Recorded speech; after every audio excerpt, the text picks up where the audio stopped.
Afternoon, everyone. Coach Shimonik here, and today I'm going to give you 3 easy tips to get you squatting right. The first tip I'm going to give you is about hand placement. We're going to use a couple of the different markers on the bar to understand where to put your hands. So on our bars, we have this smooth part. Most bars will have a smooth part in the middle and then a little ring on the outside. I'm going to use those to measure where to put my hands. So it really depends on how flexible your chest and shoulders are. If you're not very flexible, if you find yourself rounded in or slouching a little bit, we want to go farther out towards those rings. If you have really good posture and your shoulders are really flexible, we're going to move inside towards the smooth part. I'm not flexible, so I'm going to start out at the rings. I'm going to take my pointer finger, index finger, I'm going to put it around the ring, and then from there, I'm going to duck under the bar and get it onto my shoulders. If you are more flexible, you're going to have to move your hands in a little bit. So you can either take your pinky finger, put it on the ring on the outside.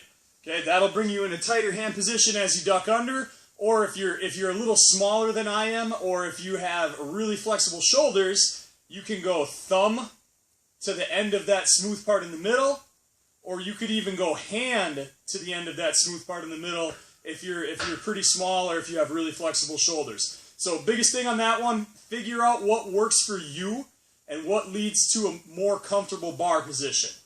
Okay, that brings us into our next one, where to put the bar on your back. What I want to do is I want to get the bar underneath your traps, and it should sit down towards your shoulders a little bit more. Sits across your back. That hand placement is going to get our back nice and tight, so we're going to build a shelf for the bar. Now, if you take your hand, put it up behind you, you'll feel your vertebrae up there, that neck bone that sticks out. We want to make sure the bar is just underneath that. We don't want the bar sitting on that neck bone, really uncomfortable. So, as my hand position is going to dictate the tightness across my back, and then as I duck under the bar, I'm going to use that tightness to build a shelf for the bar. Okay, so from the front side it looks like this, hands up in my slot. I'm going to duck under, get my shoulders super tight, and build that shelf. From there, my bar's not going to move at all based on how I move. Okay? Take a quick look at that from the back side. Again, I'm going to put my hands in the same spot, and when I duck under, build your shelf, and then get the bar up on your shoulders ready to squat. Okay, the last one I want to go through is your foot position. You can start with, the way I like to measure it, if you have mirrors, put your feet right underneath your elbows. So when I put my arms up, as I duck under and build my shelf, my elbows are about right there. I want my feet to be just about right under my elbows. Now, again, this is just like hand position. You kind of got to play with it a little bit to figure out what works best for you.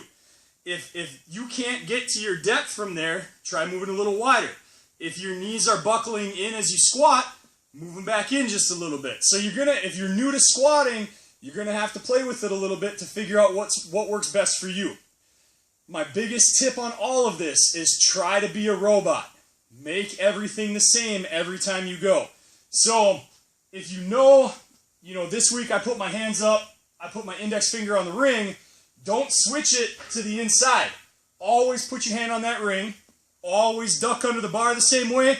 Always set your feet up the same way. The more robotic you are in your setup, the better you will squat in the long run.